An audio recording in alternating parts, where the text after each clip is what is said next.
To Cara or not to Cara is the question. Cara or Cara? We're not sure. If you're new here, hi, my name is Leah. Welcome to the studio. I'm a collage artist, and I would like to take you along on my journey of downsizing my social media. I wasn't planning on making a video today, but I'm just feeling very opinionated and in my head about this topic, and I just wanted to write it down or make a video about it. First, let's talk about the breaking news.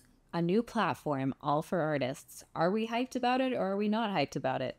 I've only seen positive videos on here, so I kind of want to do a little bit of a deeper dive on this topic. Meta announced that starting June 26th, all of the content posted on Instagram, Facebook, any of their platforms is all going to be used to train AI that they own. A lot of people were really pissed off about this. Some pissed off enough to make a new social media platform. It started with 0 users and only had about 40,000.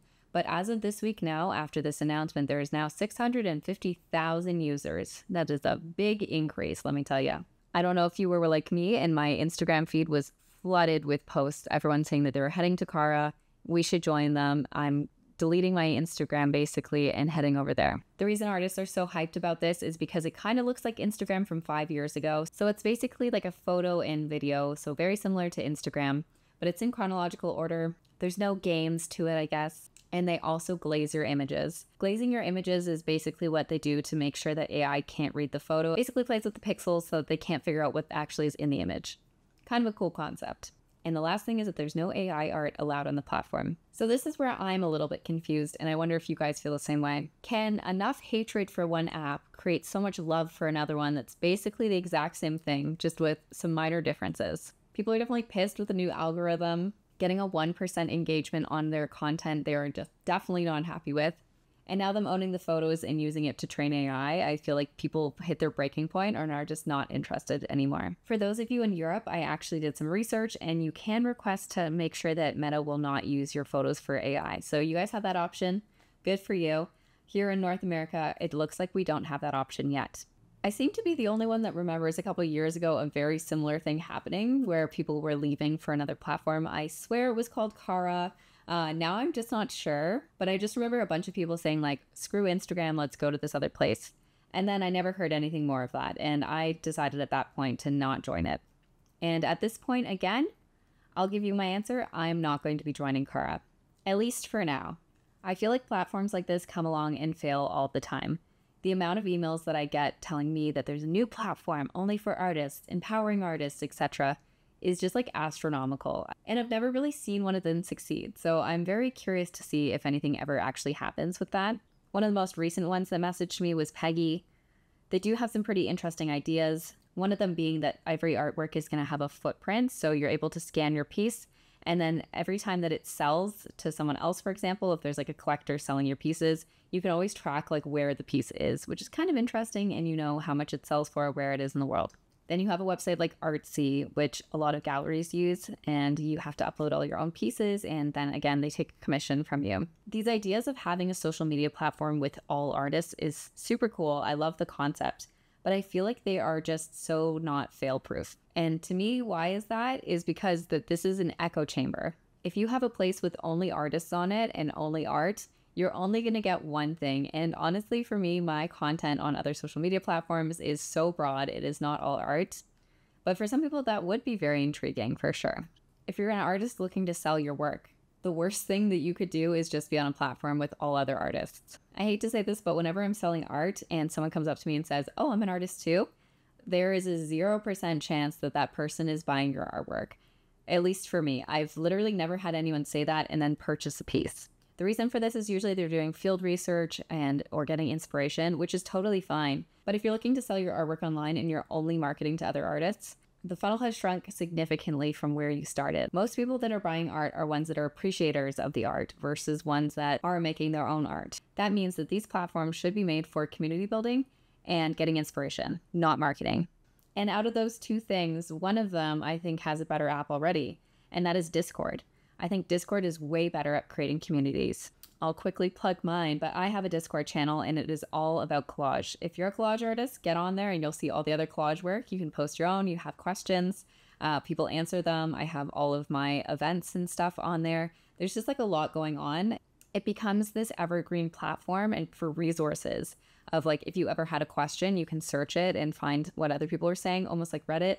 And then you also have like almost like a social media feed where I have like a show and tell channel, and you can look at all the art that anyone's ever posted on the channel.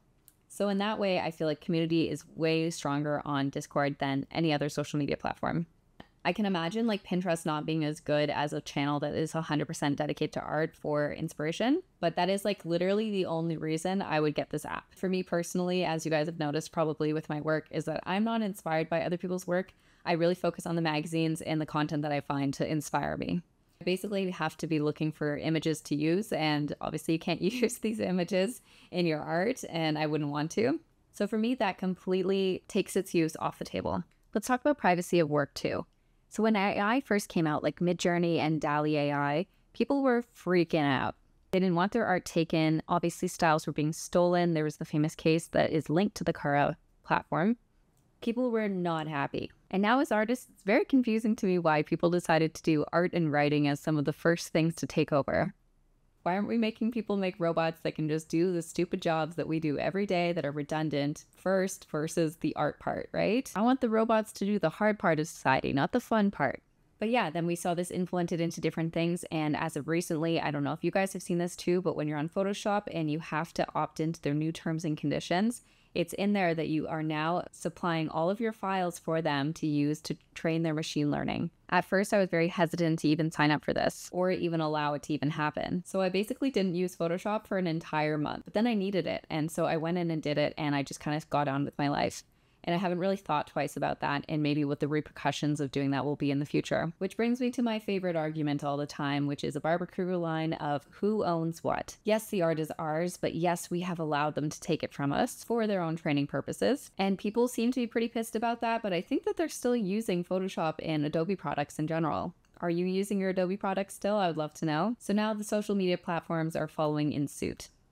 Or maybe they were planning to do it before, but they're definitely the second in line or third in line for this exact situation. The who owns what argument for me is very important here. As a collage artist, I don't even know if I own my own work, right? I think I own the process behind it, but do I own the final product? Probably not. And I think what I said in my copyright and collage video, you guys can go check that out. And the only reason that we have these constraints around these topics are because people want to make money. Whether it's the artist making money or the company's making money, someone's trying to make money and exploit one another. And that's the problem that I think people have with it. For me, I'm not really sure where I lie on this topic, but would love to know where you guys are at with it. With all these stolen features, I think it's going to be like a big boss move to like not post your art online. And I feel like we're going to see galleries do a lot of these events where you have like no phone access in them and you're not allowed to take photos and you're not sure what you're going to see, just like the olden days. That way it'll produce exclusivity. It'll only be based off memory.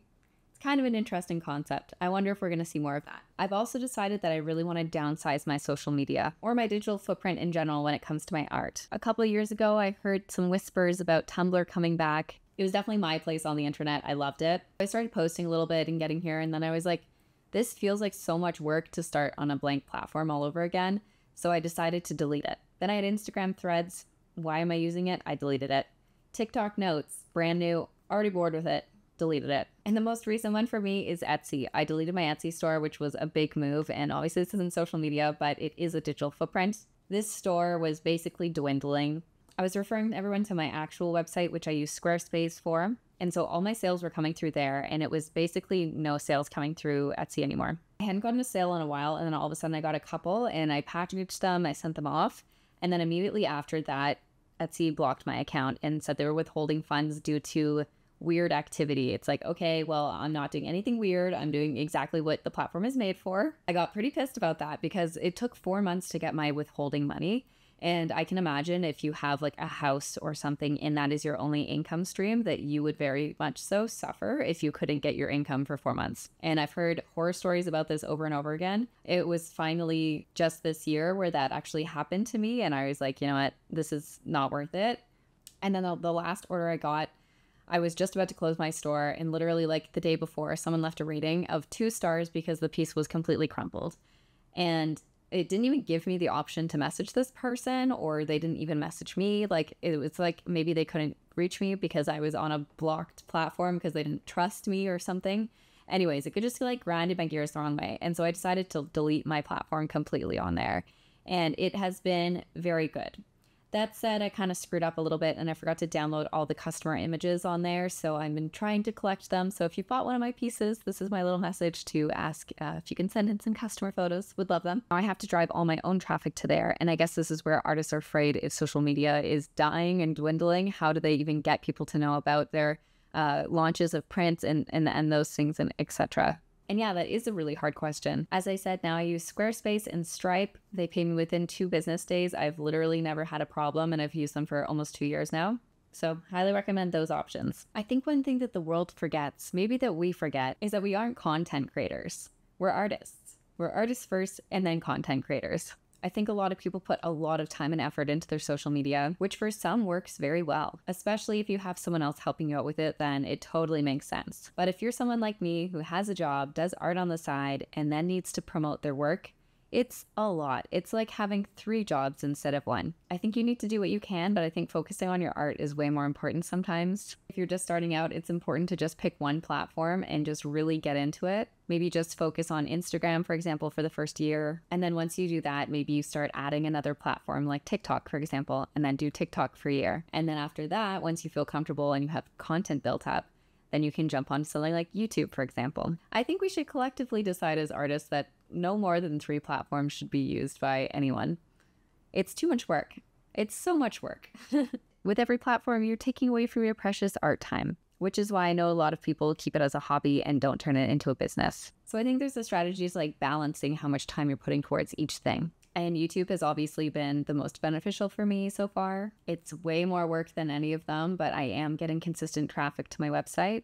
I haven't tried Patreon myself, but I do think that that's a good platform as well if you're looking to like be an artist that makes something every month, gives you something to look forward to, and so you can build an audience that's like loyal to you. But maybe my hottest take, and I feel like I'm going a lot of places in this video, so hopefully you're on the ride with me. But a hot take I have is that in the future, I feel like there's going to be so much technology that art is going to be so greatly appreciated. Handmade art, to be specific. I feel like this is kind of a hot take. I haven't really heard anyone else talk about it, but with all this AI and technology, I think watching someone make like a beautiful drawing of a face, for example, or a realistic face by hand is going to be just like jaw-dropping to a lot of people who have only picked up technology and haven't really had the time to do something like in person.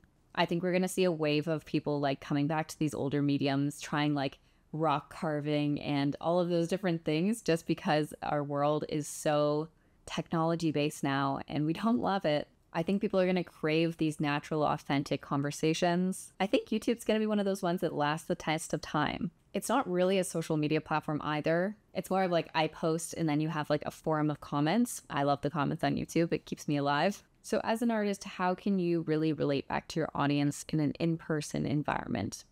Maybe that's showing your art in person in your area, traveling for shows as I've done, reaching out to new audiences, even doing like an online live cast I think is very important. I know there's a lot of people on Twitch. You can do like Twitch art, for example. There's so many ways to promote your art, and I just wonder if we're focusing on the wrong things sometimes. So I feel like I've said a lot. We're going all over the place. Where is my conclusion? Where are we going with this? Who knows? Jokes, I know. But maybe not. Social media and artists, it's such a hard clash of values, and it's really one of those things that I think are going to be tough for each person individually. Different parts of it that we like, there's different parts of it that we'll waste too much time on. There's such a balancing act behind the scenes of each profile. Sometimes we're loving it, sometimes we're hating it. And that's okay. I think with business as well and social media marketing, etc., there is a creative part to it. And it is like a strategy for figuring out what works for you. And for some artists, that's like, hey, I'm going to take 3 months off. Bye. And that's okay too. If you take anything away from this, I hope that it's that downsizing is okay. I think that it's okay to reflect on what you're doing and really think about which ones you're enjoying. What content do you like to make? What content do you not like to make? Even doing something like a podcast could be kind of interesting. And I'd always say like no more men with microphones, but I feel like there's not that many artist ones that I'm really like intrigued by. So would love to see you guys do some podcasts perhaps. There's so many other ways to like market your artwork that isn't social media as well. If it's not for you, that's totally fine. Honestly though, I do like to just treat Instagram like a portfolio. I like to post everything I can and a little bit of promotion when it comes to my workshops. For me, this works, but for you, what would work? What would make you feel fine with doing it every day or doing it whenever you feel like it? So this is why I will not be joining Cara. And where do I land on future platforms? Well, I think that for me to be able to actually go on another platform, I'd have to like really see a very strong benefit. I think that I was a little bit late on TikTok for sure. I don't think I joined to 2021, and I really should have joined in like 2019 when it was like popping off. That was a missed opportunity for me, but I really hate making short form content. I feel like it's such a waste. I love the long form video, but if you like short form content, then those platforms are way better for you. If you like making short form content, like the world is your oyster right now, every platform wants it. And again, I'll repeat it, you're an artist making content, not a content creator doing art. And think about how you want to live your life and how social media fits into your ecosystem, not the other way around. Anyways, guys, I know that this was a big round. We covered a lot of different topics. Hopefully it was interesting. Let me know how you feel about any of these topics. I know this felt like an ADHD video, so yeah. Give it a like, follow along for future, and I hope to see you soon. Bye.